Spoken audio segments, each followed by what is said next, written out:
Yang muda katanya berkarya, namun di lingkaran pemerintah semua bisa berbeda. Yang muda katanya inspiratif, namun kasus ini malah terkesan manipulatif. Saya Feby Andrian, Gatra Insight, dan tetap di rumah aja.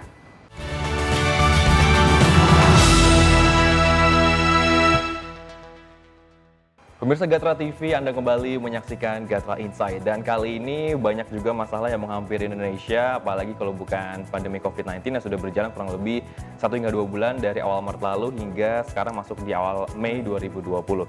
Juga yang tidak kalah pentingnya adalah beberapa kebijakan dan juga keputusan dari pemerintah, apalagi dari pemangku kepentingan tertinggi yaitu Bapak Presiden Joko Widodo yang mengangkat 8 orang anak muda yang diberi gelar dalam tanda kutip adalah staf khusus milenial.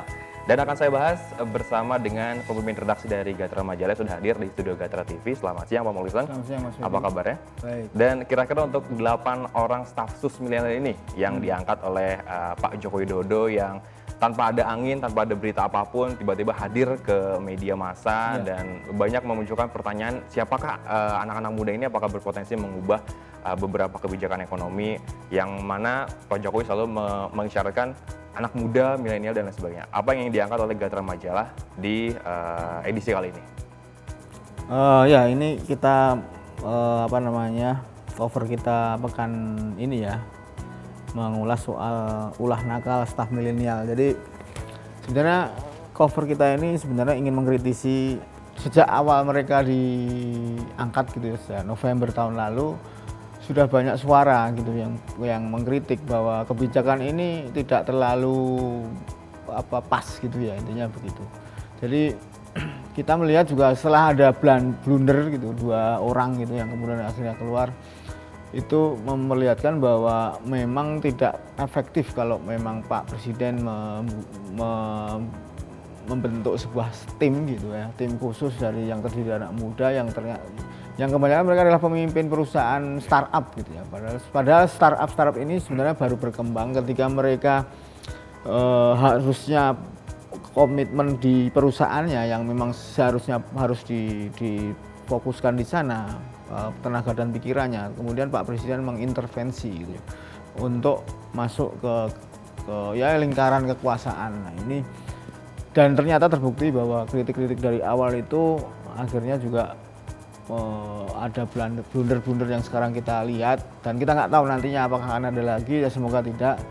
Tapi intinya adalah bahwa memaksakan mereka yang memang di sektor swasta gitu ya, yang memang pasnya di lingkungan habitatnya di situ, seharusnya memang tidak perlu untuk dipaksakan masuk ke lingkar kekuasaan politis yang memang intinya tidak terlalu pas kalau kita lihat. Dan ini yang kita kritisi, bahwa kita mengingatkan kepada Pak Presiden kalau bisa ya dipertimbangkan lagi, karena mungkin peran mereka lebih baik di sana, di tempat awal mereka berkiprah gitu ya.